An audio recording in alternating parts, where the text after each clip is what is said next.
제가 최근에 다이어트를 해가지고 15파운드를 뺐습니다. 꽤 많이 뺐죠? 의사 선생님이 빼라고 그래서 뺐습니다.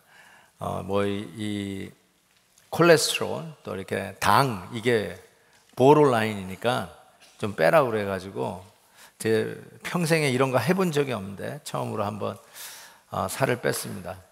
근데 그냥 권사님들이 하도 그냥 왜 이렇게 얼굴이 그러냐 그래가지고 다시 지금 살을 찌우고 있습니다. 이 건강 문제가 걸린다니까 안 해본 거지만 이렇게 하게 되더라고요. 이 공복에 잠을 자는데 미치겠더라고요. 그냥 배고파서 그냥 일어나서 라면이라도 하나 끓여 먹고 싶은 마음이 굴뚝 같은데 정말 그걸 꾹꾹 참고 했더니 파운드가 좀 빠지더라고요.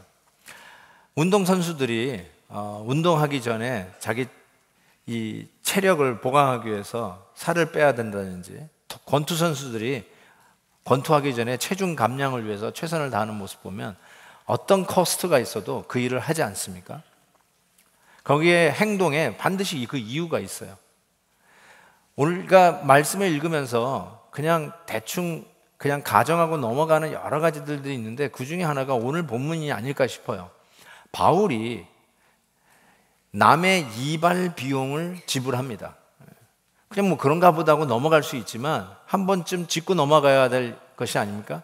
자기의 이발 비용이 아니라 다른 남자 4사람, 그것도 이름도 성경에 적혀 있지 않는 걸 봐서는 이름도 모를 4사람의 이발 비용을 다 지불을 하는데 거기에 대해서 어떤 방구도 없고 어떤 그 이론도 제기하지 아니하고 그대로 행하는 모습이 있습니다. 도대체 왜 이 사람들의 이발 비용을 사도 바울이 다 지불해야만 하는가? 군소리 없이 왜 일을 하는가? 궁금증을 갖지 않을 수가 없습니다. 더군다나 예루살렘에 결박과 환란이 기다리고 있지만 바울은 하나님의 뜻이니까 간다고 그랬잖아요. 다른 사람들이 가면 안 된다, 가면 고생한다, 말리는데도 불구하고 나는 죽더라도 간다고 그랬잖아요. 도대체 무슨 하나님의 뜻이 예루살렘에서 기다리고 있길래 바울은 거기에 가야만 했던 것일까?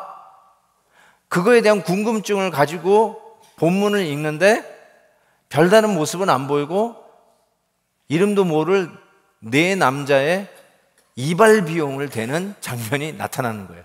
이게 도대체 뭘까? 오늘 본문을 통해서 그 내용을 한번 추적해 보겠습니다.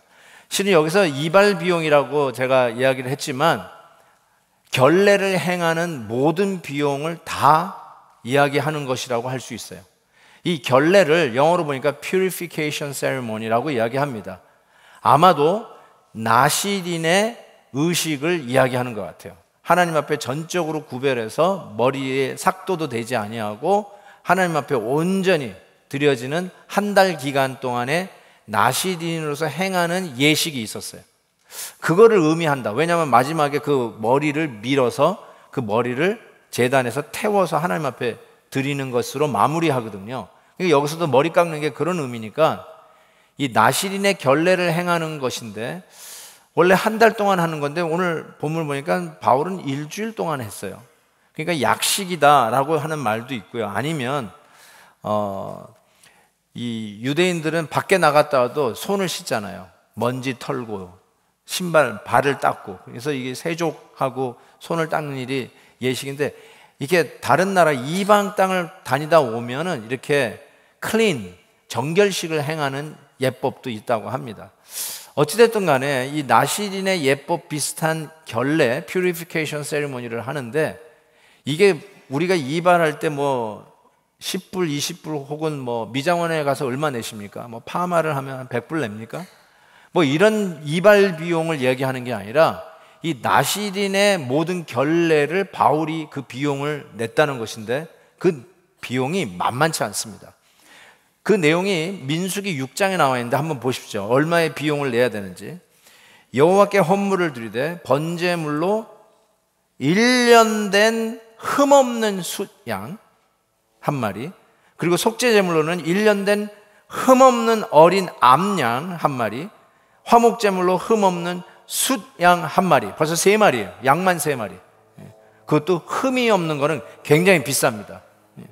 거기에 플러스 무교병 한 광주리, 고운 가루에 기름 섞은 과자, 기름 바른 무교전병, 그리고 소제물과 전제물을 드립니다. 그러니까 이 가격이요, 만만치 않습니다.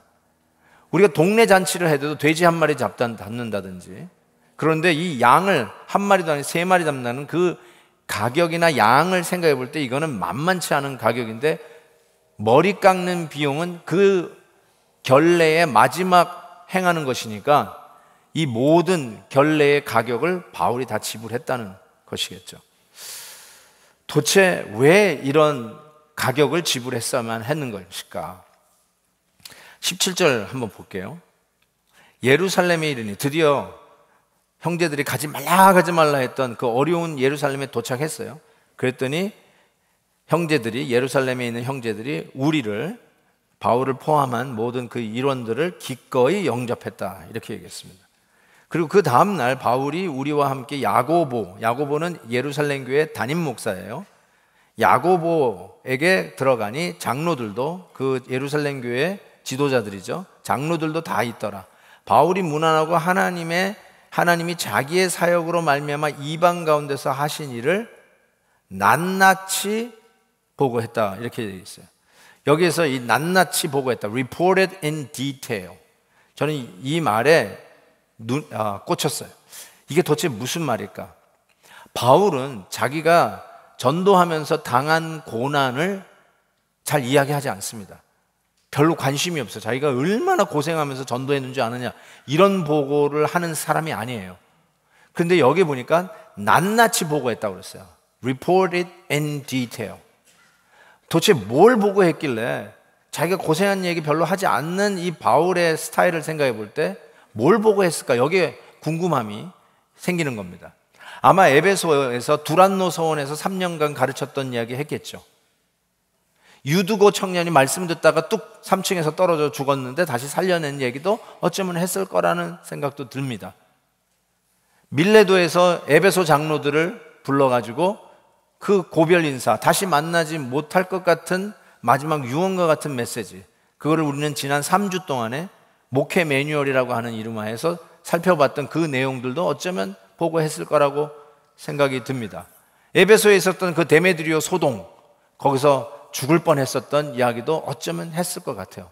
그런데 바울이 꼭 그런 이야기를 했다고 reported in detail 라고 얘기했을까라는 생각이 드는데, 거기에 한 가지 저는 반드시 있었을 법한 보고가 생각이 납니다. 바울이 왜 예루살렘에 가야 했을까요? 도대체 하나님의 뜻이 뭐길래 사람들이 그렇게 만류하는데도 가야만 했을까요? 하나님이 가라고 그랬어. 하나님이 그런 식으로 얘기 안 하시거든요. 나는 가고 싶지도 않고 그냥 가만히 있는데 그냥 갑자기 가, 그래서 가는 게 아니거든요. 그 안에 다 이유가 있어요. 마음에 소욕들이 생겨요. 그 마음이 생겨요. 그 중에 하나가 이거예요. 이방 땅을 다니면서 지금 1차, 2차, 3차 전도 여행이잖아요. 이 3차 전도 여행 마지막 마무리잖아요. 그걸 하면서 이방에 가서 전도하고 그곳에 사람들을 세우고 교회를 세우는 것이 바울의 사역이었습니다.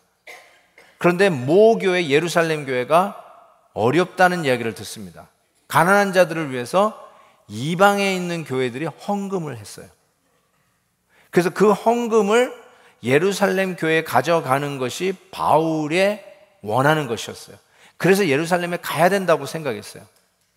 그러면 인편으로 보내지 왜 꼭 자기가 들고 가야 되느냐, 이 질문을 하시는 분도 계실 거예요.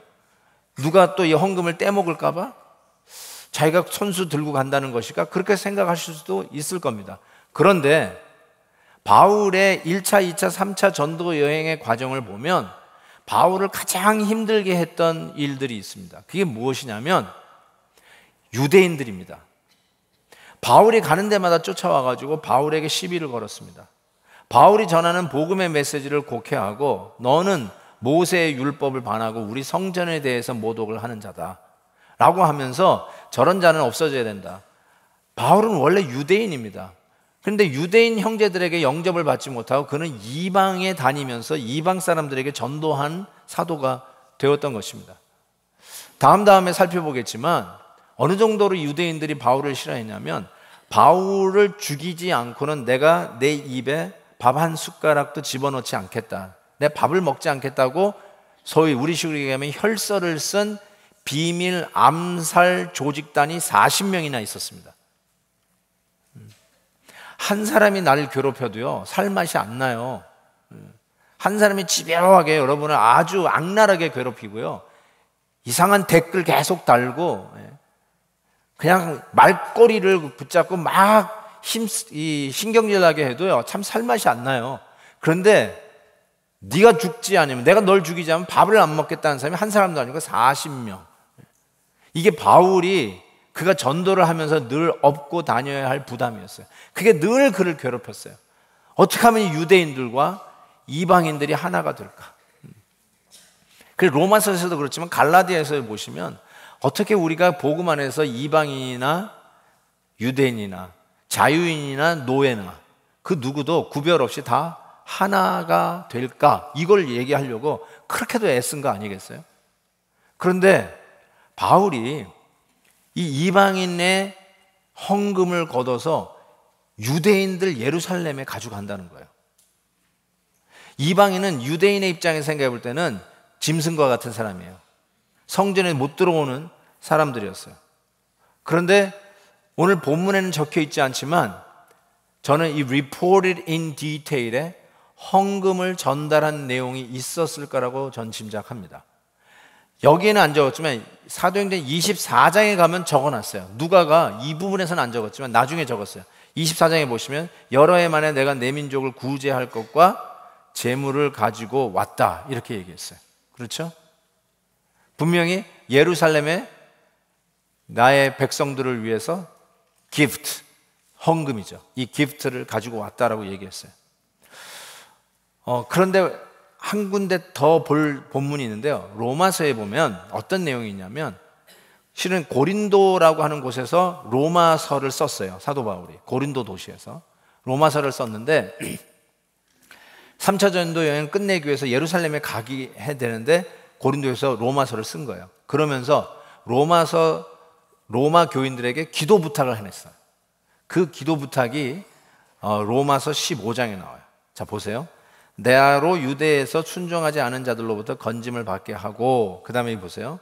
예루살렘에 대하여 내가 섬기는 일을 성도들이 받을 만하도록 기도 부탁했어요. Pray that my service, 헌금 가져가서 예루살렘 교회에 전달하는 이 my service in Jerusalem may be acceptable.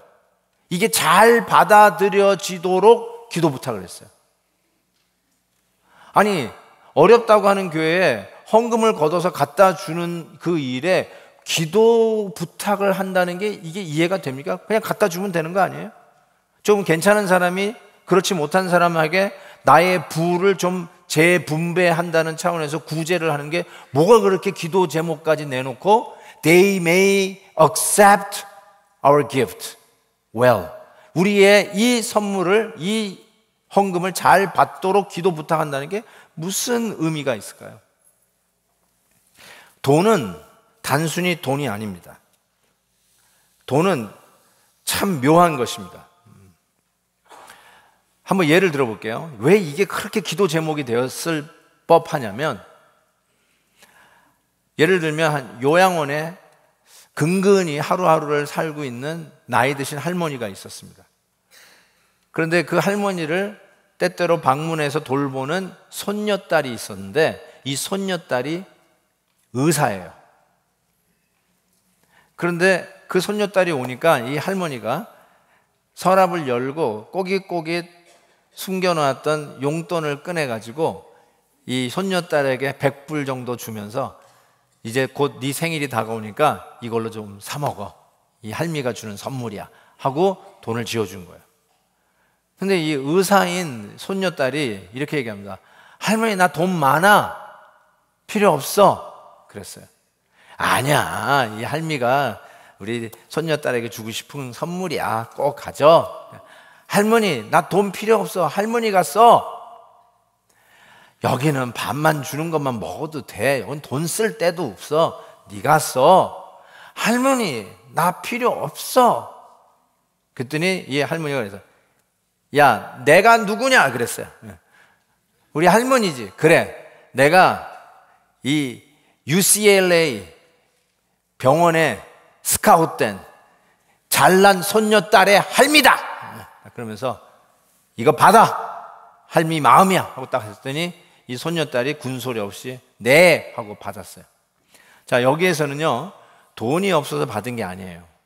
할머니와 손녀딸의 관계의 문제가 여기 걸려 있는 거예요. 돈은 그냥 돈이 아니에요. 엄청난 상징을 가지고 있어요. 식당에서 밥을 먹는데 누구 아는 사람을 만났어요. 근데 그 사람이 턱 일어나더니 내 밥값을 낸다는 거예요. 대부분 고맙죠? 그런데 이 사람이 벌떡 일어나가지고 내가 왜 네가 내는 밥을 먹어? 딱 그랬어요. 무슨 의미인지 아시겠어요? 내가 왜 네가 사는 밥을 먹어? 나 안 먹어. 내지 마! 그리고는 자기가 가가지고 자기 밥값 내는 거예요. 뭘 의미하는 거죠? 이 돈이라는 게 그냥 돈이 아니에요. 자, 다시 보세요. 왜 이방인의 헌금을 예루살렘 모교의 유대인들이 모여있는 그 교회에 가서 이 헌금을 전달하는 게 왜 기도가 필요했을까요? 그리고 결박과 환란이 기다린다고 하는데도, 그리고 많은 지인들이 그를 사랑하는 이들이 만류하는데도 불구하고 내가 왜 예루살렘을 죽어도 가야 한다고 얘기했을까요? 평생 그의 짐이었던 이방인과 유대인의 이 문제, 이제는 유대주의자와 기독교인의 문제가 아니라 유대인 크리스찬과 이방인 크리스찬, 같이 예수를 믿는 사람인데도 유대인이기 때문에, 이방인이기 때문에 도저히 해결되지 않는 이 갈등의 문제들, 이 문제를 해결하기 위해서 우리는 그리스도 안에서 유대인이나 이방인이나 하나다라고 하는 이 상징성, 그리스도 안에서 이게 우리가 꼭 지켜야 할 하나됨이라는 것을 분명하게 전달하는 것이 하나님의 뜻이었다는 거예요. 그래서 죽음을 불사하고 그리고 손수 헌금을 가지고 예루살렘 교회 유대인들에게 갖다 주는데 이건 기도가 필요했던 것이죠. 어떻게 받아들여졌을까요? 20절에 찾아보니까 보니까 그들이 듣고 하나님께 영광을 돌렸어요. 무슨 소리예요? Report in detail? 하나님께 영광을 돌렸어요. 기쁘게 받았다는 거예요. 하나다. 이방인 교회와 우리 예루살렘 교회가 하나다라고 하는 것을 완전히 천명하는 순간이었어요. 아멘이었어요. 너무 잘 받아준 거예요. 자, 이런 컨텍스트, 즉 이방인 크리스찬과 유대인 크리스찬이 하나라고 하는 컨텍스트에서 예루살렘 교회 담임 목사였던 야고보, 이 야고보는 예수님의 친동생입니다. 그래서 James the Just라고 하는 별명을 갖고 있고요. 성경 야고보서가 있죠. 야고보서를 쓴 사람이 바로 이 야고보입니다. 이 야고보가 이런 문제점을 제시합니다. 그게 바로 20절부터 나오는데요. 바울더러 이르되 형제여 그대도 보는 바에 유대인 중에 믿는 자 수만 명이 있다, 이렇게 했어요. 그러니까 예루살렘 교회 교인이 수만 명이에요. 메가처치죠, 어떤 의미에서는. 근데 유대인으로서 크리스찬 된 사람이 이렇게 많았어요. 그게 한 가지 지적하는 거. 또 하나는 율법이 다 열심이었어요. 율법을 지키는데 대단한 열정이었어요. 영어로는 zealot, Z-E-A-L-O-T, zealot이라는 단어를 쓸 정도입니다. 열심당파자였다는 말이죠. 그런데 이방에서 살고 있는 디아스포라 유대인들이 너의 가르침을 듣는데 이런 말을 들었다는 거예요. 무슨 말이 듣냐? 모세를 배반하고 아들들에게 할례를 행하지 말고 유대인의 관습과 전통을 지키지 말라라고 했다는데, 너 여기 온 건 이제 그 유대인들이 다 알고 있는데, 야, 이거 보통 일이 아니다. 그러면서 서제션을 했는데 뭐라고 하냐면 23절, 우리가 말하는 이대로 서원을 한 4사람이 우리에게 있으니 그들을 데리고 와서 결례를 행하고 그들을 위해서 비용을 내어 머리를 깎게 하라는 것이었어요. 그렇게 되면 바울도 율법을 지켜 행하는 줄 알 것이니까 더 이상 소동, 소요 안 일어날 것이다 라고 제안을 한 것이죠. 정리합니다. 야고보가 지금 바울 때문에 생긴 문제점이 뭐예요? 1번, 유대인 중에 믿는 자가 너무 많다. 그러니까 폭동이 일어날 수 있는 가능성이 크고, 두 번째, 이들이 율법의 열성을 가진 자다. 굉장히 열심이었다는 거죠. 이게 문제점이에요. 세 번째는 너에 대해서 misinformation이야. 잘못된 정보가 돌아다니는데 그게 하나가 모세를 배반하라고 그랬다, 할례를 행하지 말라고 그랬다, 유대인의 관습을 지키지 말라고 했다라는 것입니다. 그래서 어떻게 해결하느냐? 해결책까지 하는데 서원한 네 사람을 데리고 결례를 행하고 머리 깎는 비용을 대라. 그러면 너는 율법을 지키는 자로 인정받고 문제가 없을 것이다 라고 했습니다. 저는 이 부분은 반만 맞다고 생각해요. 이 소문은 반만 맞아요. 왜냐하면 바울이야말로 율법으로 따지면 흠도 없었고 열심히 넘버원이었다요. 타의 추종을 불허한 자였어요.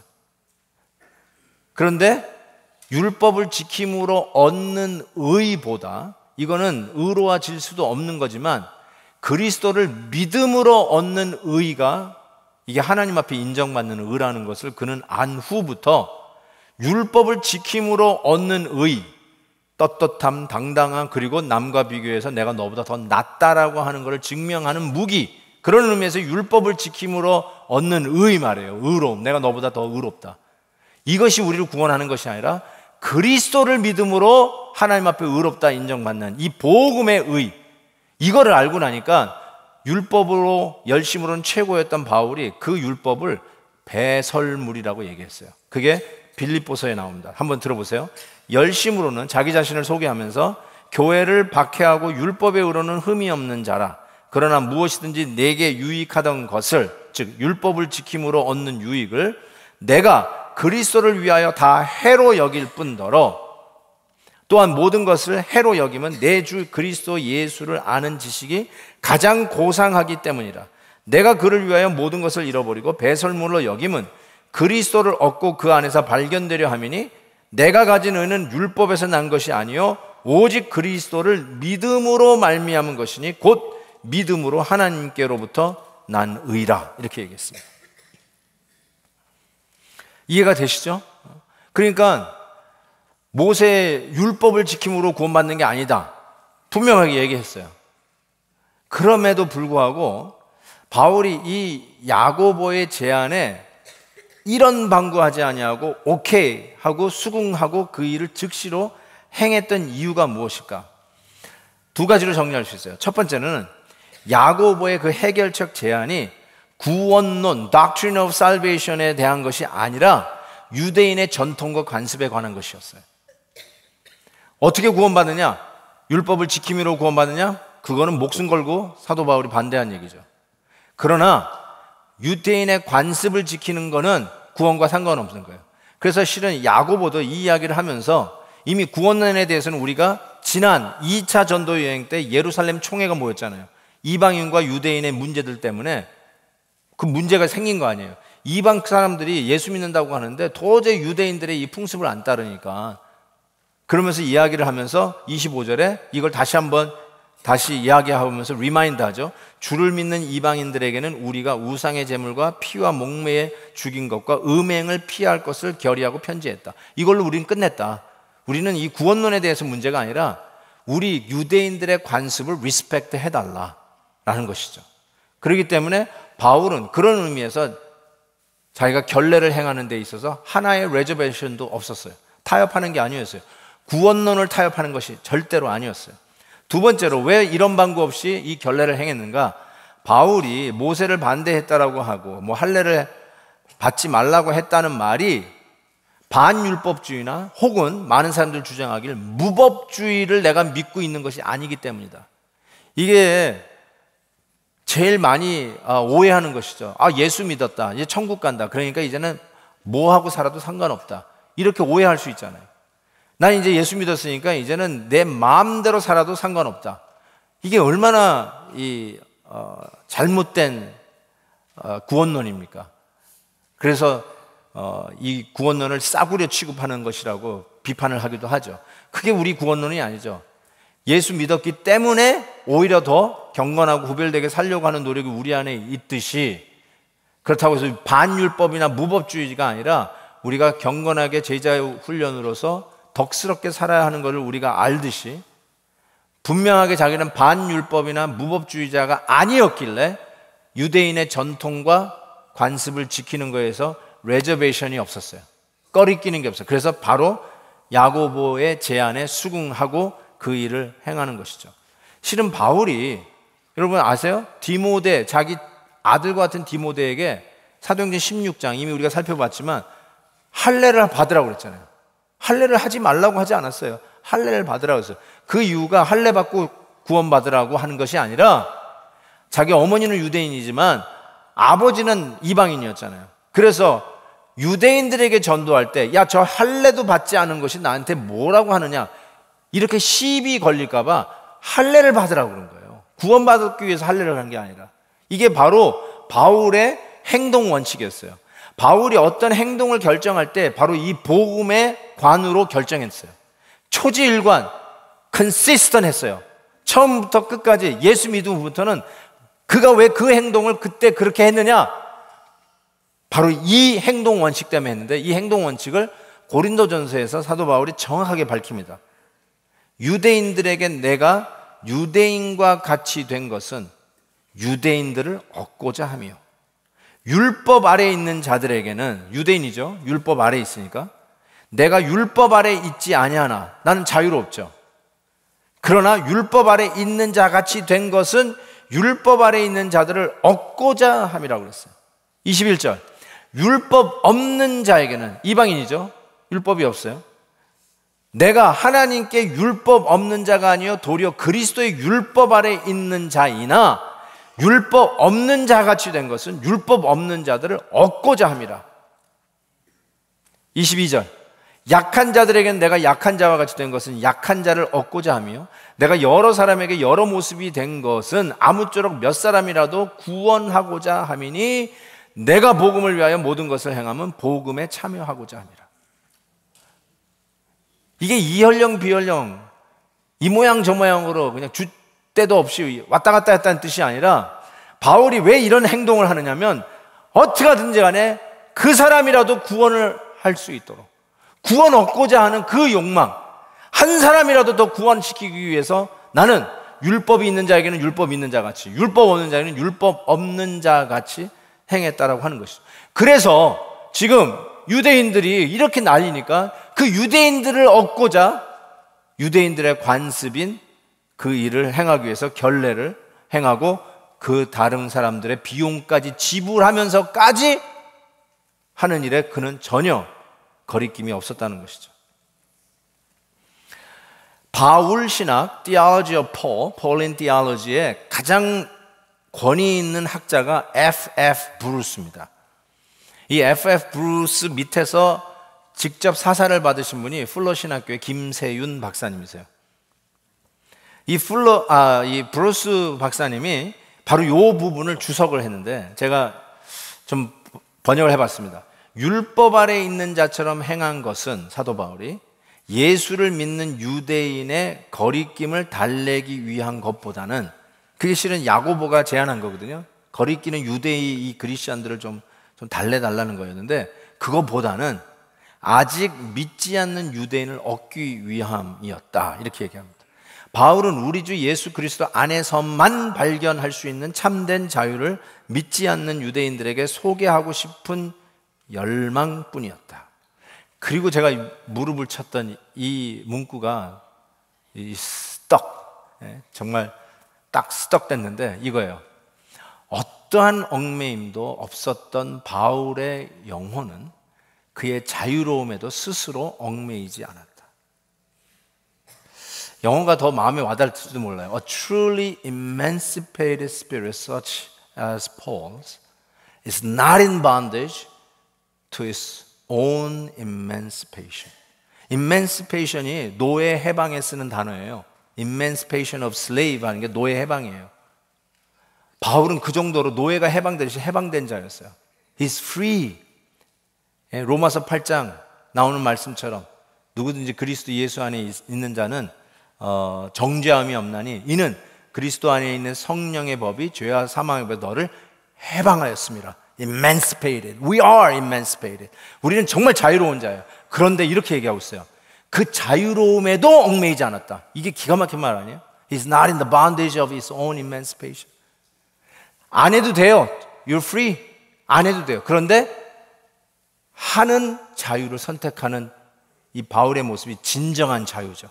안 해도 되기 때문에 안 하는 게 아니라 안 해도 되지만 한 사람이라도 예수 그리스도의 이름으로 얻기 위해서, 한 사람이라도 복음을 듣게 하기 위해서, 한 사람이라도 주님 앞에 나오는 그 일을 위해서 안 해도 되는 일을 스스로 행하는 이 자유함, 그걸 지금 F.F. 브루스가 지적했는데 너무너무나 야 진짜 학자구나, 진짜 거성이다 라는 생각을 해봤습니다. 자, 이렇게 했으면 결과가 좋아야 되잖아요. 그렇죠? 이렇게 했더니 그러면 설교 한 편이 나오는 거예요. 이렇게 합시다. 그러면 이런 결과가 나오면 저도 이렇게 하고 싶은데 결과는 그렇게 했는데 별로 좋지 않았어요. 결과가 이랬습니다. 27절에 보니까 그런데 어떻게 됐냐면 결례를 마지막 끝나고 성전에 들어갔는데 아시아로부터 온 유대인들이 아마 에베소에서 온 것 같아요. 성전에서 바울을 보고 모든 무리들을 충동하여, 이 사람들 충동질 하는 거 보세요. 이 선동은, 이 데모하는 거는 또 선동꾼이 반드시 있어요. 보니까 무리를 충동하여 그를 붙들고 외치되 이스라엘 사람들아 도우라, help us. 이 사람은 각처에서 우리 백성과 율법과 이곳 성전을 비방하여 모든 사람을 가르치는 그자인데 또 헬라인을 데리고 성전에 들어가서 이 거룩한 곳을 더럽혔다. 그러면서 이방인 데리고 들어갔다고 그러는데 에베소에 드로비모가 있었잖아요. 드로비모를 봤는데 이 결례를 행하던 다른 남자들을 보면서 그 이방인 드로비모를 데리고 들어갔다고 가정을 하고 착각을 하고, 아니면 알면서도 모함한 거라고 저는 생각하는데 이렇게 얘기했어요. 성전에 들어간 줄로 생각했다고 그랬는데 생각한 게 아니라 모함한 거죠. 그리고 온성이 소동해서 백성들이 달려와서 성전 안에 있는 바울을 끄집어 밖으로 나가더니 그 다음에 의미심장한 말이 하나 첨가됐어요. 성전 문이 곧 닫히더라. 쿵 하고 닫혔어요. 이방인들은 절대로 성전에 갈 수가 없습니다. 그 조감도를 보시면 이방인의 뜰이라고 하는 부분이 있잖아요. 저 이방인의 뜰에서 안쪽 성전으로 들어가는데 저기 이렇게 줄 쳐져 있는 게 있는데 저게 줄이 아니에요. 4피트 되는 돌담입니다.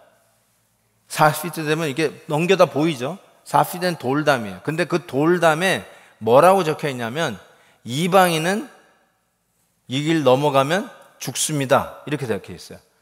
마치 우리 가끔 그 큰 개를 키우는 집에 Beware of dog, 개를 조심하라. 그리고 at your own risk, 죽으려면 들어와라. 이렇게 써 있잖아요. 예? 마치 그 라이프 가드가 없는 수영장에 You swim at your own risk. 당신이 수영하다가 죽어도 우린 책임 안 진다. 그런 의미로 여기 이렇게 적혀져 있어요.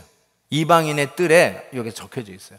심지어는 예루살렘 성전을 파괴했던 나중에 훗날 로마 황제가 되는 디도 장군 타이러스도 이렇게 얘기했어요. 로마인이라도 이 안에 들어갈 때는 죽을 걸 각오하고 가라고. 우리가 너 안 봐준다고 그렇게 얘기했어요. 여기 들어가가지고 죽으면 우리 책임 없다고. 그 정도로 로마인도 예외가 아니에요. 저 안에 들어갈 때는. 그러니까 이방인이 성전 안에 들어갈 때 이 4피트 정도의 높이의 이 담을 통과하지를 못했어요. 바울이 나중에 이 복음에 대해서 이야기하면서 에베소서 2장에서 이런 말을 했던 것이 기억이 납니다. 그는, 예수님은 우리의 화평이신지라 둘로 하나를 만드사 원수된 것 곧 중간에 막힌 담을 자기 육체로 하셨다라고 하는 기막힌 복음의 메시지를 전했어요. 여기서 막힌 담을 예수님의 육체로 하셨다 할 때 이 담이 도대체 뭘까? 저 담이 아닐까요? 이방인, 이 둘을 하나로 엮는, 이방인과 유대인을 하나로 엮는데 담이 하나 있었단 말이죠. 근데 이 담을 우리 예수님이 당신의 육체로 하셨다. 십자가를 얘기하는 것이죠. 그리고 정작 예수님께서 십자가 지셨을 때 이방인뿐만 아니라 유대인들도 함부로 들어갈 수 없는 지성소에 막아놨던 휘막이 위에서부터 아래로 쭉 찢어졌어요.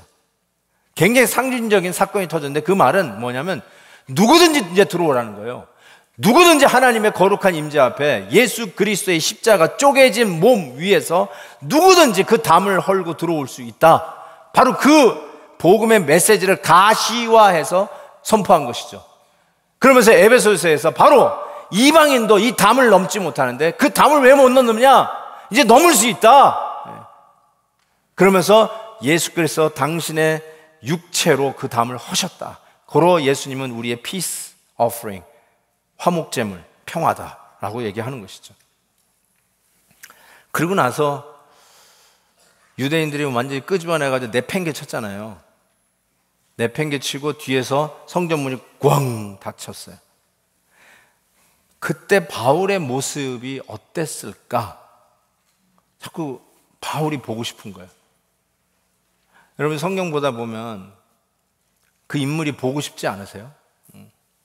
천국 가서 봐야지 하는 그런 인물들인데 그 중에 하나가 아마 많은 분들이 사도 바울을 보고 싶어 할 거예요. 그래서 사도 바울이 참 보고 싶더라고요. 그래서 인터넷에 사도 바울을 딱 찍었더니 여러 개 뜨더라고요.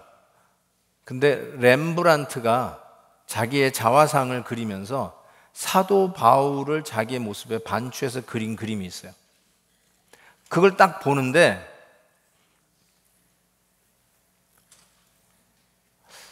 쫓겨나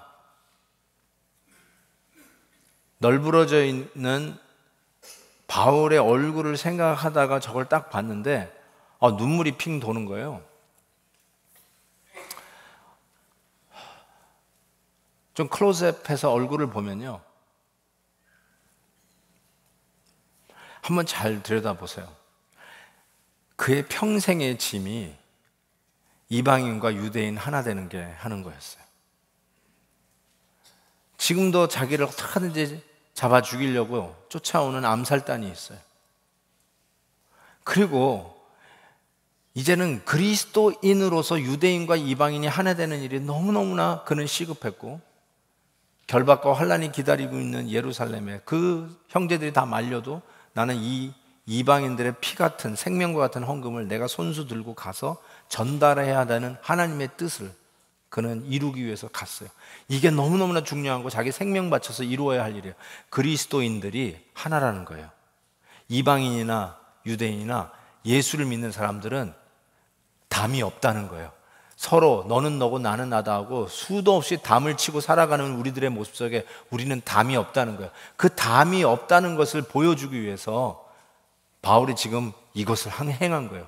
바울이 이발 비용을 낸 게 바로 그것 때문에 낸 거예요. 그런데 그거를 더 잘 됐으면 얼마나 좋겠는데, 그렇게 행하는 바울을 성전에서 끄집어내가지고 내팽개치고 성전문이 꽝 닫히는 이 모습들 말이에요. 바울의 모습이 어땠을까? 저 같으면 야고보에게 가서 따졌을 것 같아요. 내가 이방 땅에서 전도하고 있을 때 예루살렘에 일어난 일은 당신이 책임져야지. 예루살렘 교회에서 일어난 일은 당신이 책임져야지. 왜 나한테 그 일을 뒤집어 씌워서 나보고 해결하라고 그러냐. 내가 어떤 복음을 전했는데 당신이 왜 이러냐 따질 것 같아요. 그리고 당신 말한 대로 했는데 이게 뭐냐, 뭐야 이게 하고 오히려 따지는 모습이 날 것 같은데, 저 얼굴을 보는데 그 안에 불평하는 모습도 없고요, 부글부글 끓는 모습도 없고 나이브하다고 그럴까요? 전 저 모습을 보면서 예수님이 이 담을 허시기 위해서 저와 여러분을 위해서 십자가 지셨잖아요. 그리고 거룩한 하나님 앞에 나아가는 수많은 담을 우리 하나님이 친히 다 제거하시고, 여러분이 하나님 앞에 오늘도 자유롭게 나와 예배 드릴 수 있도록 그 담을 다 제거하셨잖아요. 그래서 우리는 그분의 자녀가 되고 그분 앞에 나와 오늘도 이렇게 예배하는 은혜를 누리고 있는데, 그 담을 허는 은혜를 받은 그리스도인 저와 여러분들이 뒤돌아서서는 나와 조금 다른 사람, 의견을 달리하는 사람, 남을 이해해 주지 못하는 사람, 일하는 방법이 좀 틀린 사람, 성격이 좀 이상한 사람, 수많은 다름을 통해서 벽을 치고 있는 우리들의 모습을 볼 때, 아까 그런 바울의 자화상 같은 모습으로 우리 주님이 보고 있지 않을까 하는 생각이 자꾸 드는 거예요. 그러니까 자꾸 눈물이 나는 거예요. 우리는 왜 이렇게 담을 잘 칠까? 좀 섭섭하면 그냥 담을 탁 쳐놓고 인사도 안 하고 악수도 안 하고. 우리 예수 믿는 사람들끼리인데 바울의 평생의 수건, 죽을 것도 각오하고 이방인의 헌금을 유대인들에게 전달하는, 이게 왜 하나님의 목숨 걸고 해야 할 하나님의 뜻이었을까? 그리스도 안에서 우리는 하나라는 이 메시지를 전하기 위해서인 거죠. 여러분 도대체 무슨 담을 치고 사십니까? 오늘 우리는 BIP 작정을 하는데요, 그분들은 담 치고 사는 분들이에요. 특별히 하나님과 담을 쳤어요.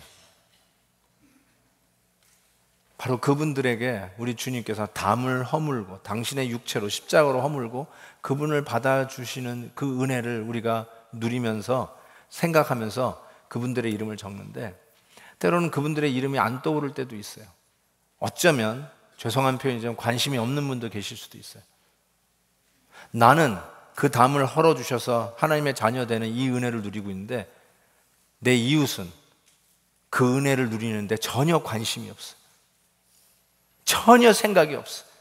그냥 교회에서 1년 만에 하는 행사인가 보다. 아이고 또 하는가 보다. 귀찮다. 내 주위에는 없어.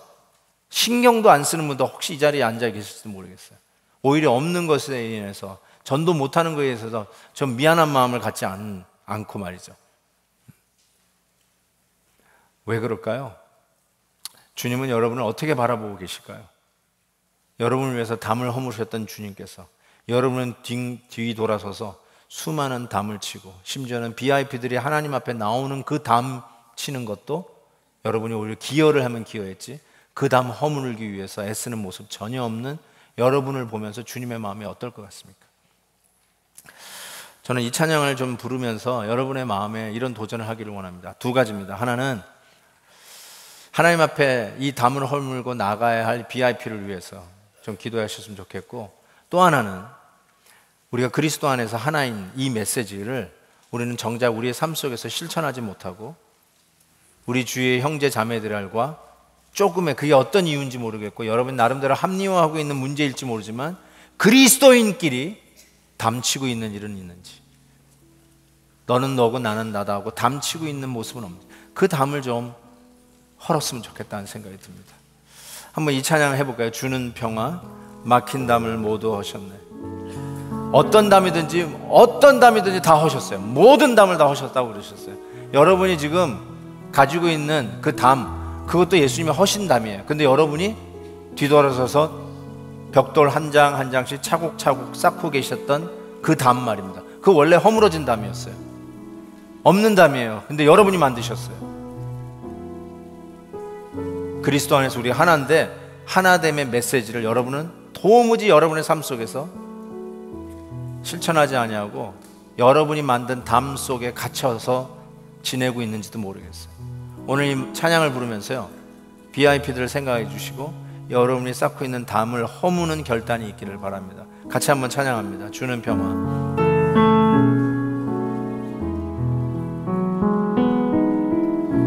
주는 평화 막힌 담을 모두 허셨네. 아멘. 주는 평화, 주는 평화 우리의 평화, 주는 평화 막힌 담을 모두 허셨네. 주는 평화 우리의 평화, 염려다